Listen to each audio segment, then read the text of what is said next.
Hello and welcome everyone. Today we are going to learn most usable word meaning English to Hindi plus sentences. So watch the video till the end and like this video, share this video and subscribe this channel. So let's get started. It won't take much time. जैसा कि students आपको thumbnail देखकर एक छोटा सा idea लग गया होगा कि आज का हमारा टॉपिक है इंग्लिश टू हिंदी वर्ड्स को लेकर प्लस सेंटेंसेस को लेकर। तो हमारे साथ वीडियो में कंटिन्यू बने रहना, वीडियो को स्किप नहीं करना, वीडियो को फुल वॉच करना, तो आपको मच बेटर समझ में आएगा।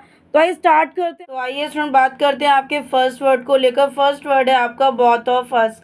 बोथ ऑफ अस का मतलब होता है हम दोनों साथ हैं। तो इसी को यूज़ करके हम इंग्लिश टू हिंदी सेंटेंसेस को ट्रांसलेट करेंगे। तो आइए स्टार्ट करते हैं। सेंटेंस है हमारा both of us will go to market. तो इसकी हिंदी होती है हम दोनों बाजार जाएंगे। ठीक है, ये इसकी हिंदी है। मीनिंग की बात करें तो बोथ ऑफ अस का मतलब होता है हम दोनों। ठीक है, और अस का मतलब होता है साथ। विल का मतलब होता है गे। गो का मतलब होता है जाए। टू मार्केट का मतलब होता है बाजार। Both of us will go to market, हम दोनों बाजार जाएंगे। स्टूडेंट्स, तो आपका नेक्स्ट सेंटेंस है both of us will try. इसकी हिंदी होती है हम दोनों प्रयास करेंगे। मीनिंग की बात करें तो बोथ ऑफ अस का मतलब होता है हम दोनों। विल का मतलब होता है गे। ट्राई का मतलब होता है प्रयास करें। Both of us will try, हम दोनों प्रयास करेंगे। नेक्स्ट वर्ड है आपका ऑल ऑफ देम। इसकी हिंदी होती है उन सभी को। ऑल ऑफ देम, उन सभी को। आइए देखते हैं sentence. All of them were wrong, वह सभी गलत थे। मीनिंग की बात करेंगे ऑल ऑफ देम का मतलब होता है वह सभी या उन सभी, दोनों तरीके से आप बोल सकते हैं। वर का मतलब होता है थे, रॉन्ग का मतलब होता है गलत। All of them were wrong, वह सभी गलत थे। नेक्स्ट है आपका all of them are going. तो इसकी हिंदी होती है वह सभी जा रहे हैं। मीनिंग की बात करें तो सेम वही है। ऑल ऑफ देम का मतलब होता है वह सभी, आर का मतलब होता है रहे हैं, और गोइंग का मतलब होता है जा। यहाँ पे आपकी गो के साथ वर्ब की फोर्थ फॉर्म लगी है, मतलब आईएनजी लग जाए तो आपको समझ लेना है कि वर्ब की फोर्थ फॉर्म लगी है। All of them are going, वह सभी जा रहे हैं। नेक्स्ट वर्ड आपका देखेंगे स्टूडेंट्स, आपका नेक्स्ट वर्ड है बोथ ऑफ यू। इसकी हिंदी होती है आप दोनों। सेंटेंस देखेंगे both of you were not studying. तो इसकी हिंदी होती है तुम दोनों पढ़ाई नहीं कर रहे थे। मतलब मैंने देखा तो तुम दोनों पढ़ाई नहीं कर रहे थे, ऐसे आप बोलना है। तो उसके लिए आपकी इंग्लिश यही रहती है both of you were not studying. तो मीनिंग देखेंगे बोथ ऑफ यू की हिंदी होती है तुम दोनों। वर का मतलब होता है रहे थे, नॉट का मतलब नहीं, स्टडिंग का मतलब होता है पढ़ाई। Both of you were not studying, तुम दोनों पढ़ाई नहीं कर रहे थे। नेक्स्ट सेंटेंस है आपका both of you can speak English. इसका मतलब होता है तुम दोनों अंग्रेजी बोल सकते हो। मीनिंग की बात करें तो बोथ ऑफ यू का मतलब होता है तुम दोनों। स्पीक इंग्लिश का मतलब होता है अंग्रेजी बोल। मतलब both of you can speak English, तुम दोनों अंग्रेजी बोल सकते हो। नेक्स्ट वर्ड है आपका नन ऑफ दैम। इसका मतलब होता है इनमें से कोई भी नहीं। नन ऑफ दैम, इनमें से कोई भी नहीं। सेंटेंस की बात करें आपके none of them were selected, उनमें से किसी का भी चयन नहीं हुआ। ठीक है, तो मीनिंग देखेंगे नन का मतलब होता है नहीं, ऑफ का मतलब होता है का, दैम का मतलब होता है उनमें से, वर का मतलब होता है, वर का मतलब यहाँ पे नहीं है, लेकिन आपको सेंटेंस जो है वो बता रहा है कि ये बात बीते हुए के लिए हो रही है। सिलेक्टेड का मतलब होता है चयन। देखिए कैसे बता रही है कि बीते हुए के लिए, तो उनमें से किसी का भी चयन नहीं हुआ। मतलब जब हो चुकी है वो बात, उसके बाद हम ये बात कर रहे हैं, तब इसी से ही पता चल जाना चाहिए कि ये बात पहले हो चुकी है, उसके बाद हम बात कर रहे हैं तो ये बात बीत चुकी है। तो इसलिए आपका वर का यूज़ होता है। None of them were selected, उनमें से किसी का भी चयन नहीं हुआ। नेक्स्ट है आपका none of them are coming. उनमें से कोई भी नहीं आ रहा है। ठीक है, क्योंकि ये बात पहले ही बता दी गई है, इसलिए उनमें से कोई भी नहीं आ रहा है। तो नन का मतलब आपको पता है कि नहीं होता है, दैम का मतलब उनमें या उनसे, ऑफ का मतलब होता है का, आर का मतलब होता है रहा है, कमिंग का मतलब होता है आ। None of them are coming, उनमें से कोई भी नहीं आ रहा है। बात करते हैं आपके नेक्स्ट वर्ड को लेकर।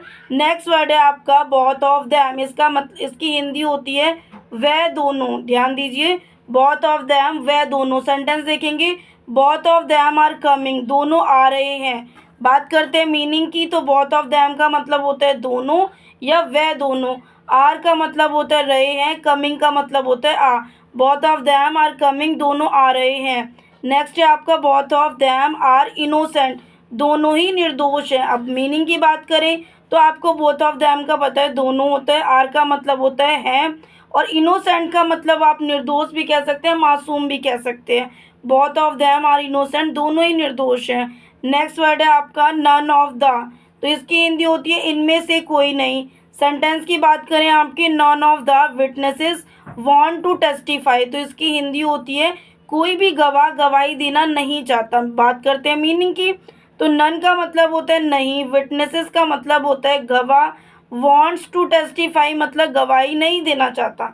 None of the witnesses want to testify, कोई भी गवाह गवाही नहीं देना चाहता। बात करें आपके नेक्स्ट सेंटेंस को लेकर, none of the players will win, कोई भी खिलाड़ी नहीं जीतेगा। तो देखते हैं मीनिंग की, नन ऑफ द का मतलब होता है कोई भी, प्लेयर्स का मतलब होता है खिलाड़ी, विल का मतलब होता है गा, विन का मतलब होता है जीते। तो none of the players will win, कोई भी खिलाड़ी नहीं जीतेगा। बात करते हैं आपके नेक्स्ट वर्ड को लेकर। नेक्स्ट वर्ड है आपका वन ऑफ द, तो इसकी हिंदी होती है निम्न में से एक। वन ऑफ द, निम्न में से एक।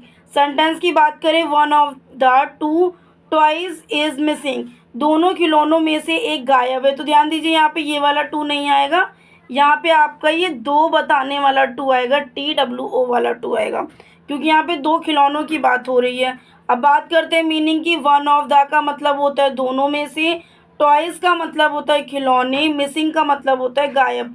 One of the two toys is missing, दोनों खिलौनों में से एक गायब है।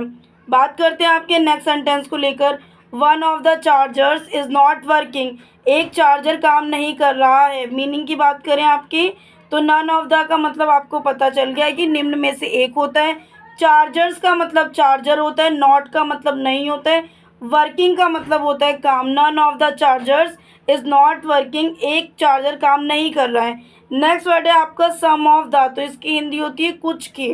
ध्यान दीजिए स्टूडेंट, सम ऑफ द, कुछ के।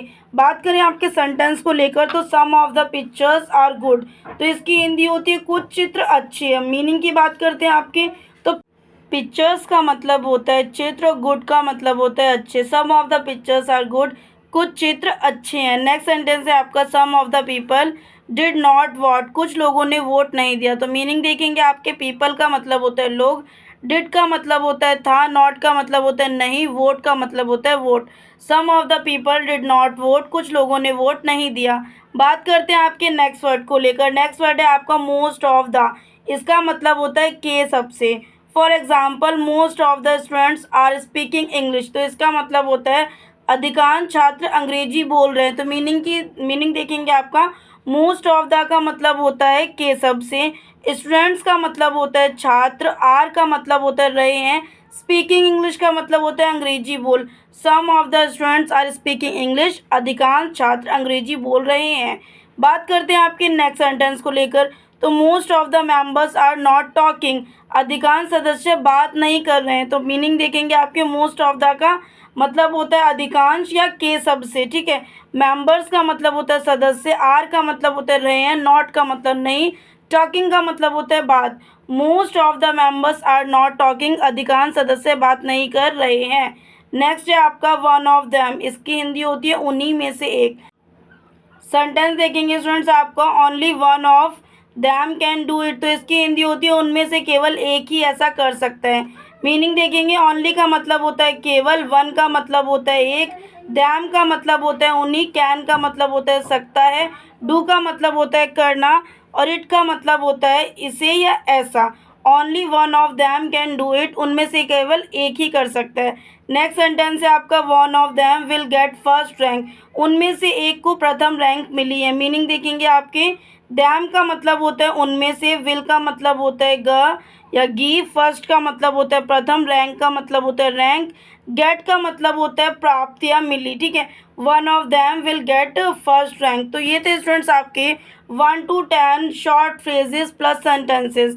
आई होप आपको समझ आया होगा। समझ आए तो प्लीज़ वीडियो को एक लाइक करना है, कमेंट करना है, शेयर करना है। चैनल पे न्यू हो तो चैनल को सब्सक्राइब कर लेना। और अगर आपको English grammar, English speaking, English vocabulary से रिलेटेड किसी भी वीडियो की रिक्वायरमेंट है तो आप हमारे इस वीडियो के डिस्क्रिप्शन में जाकर विजिट कर सकते हैं। आपको बहुत अच्छे और यूनिक वीडियो के लिंक मिल जाएंगे। और अगर आपको और ज़्यादा नॉलेज चाहिए तो आप हमारे चैनल पर विजिट कर सकते हैं, वहाँ पर भी आपको बहुत अच्छे और यूनिक वीडियो देखने को मिलेंगे। तो मिलते हैं नेक्स्ट वीडियो में। और वीडियो समझ आए, पसंद आए तो प्लीज़ वीडियो को शेयर भी करना। तो मिलते हैं नेक्स्ट वीडियो में ऐसी यूज़फुल वीडियो के साथ।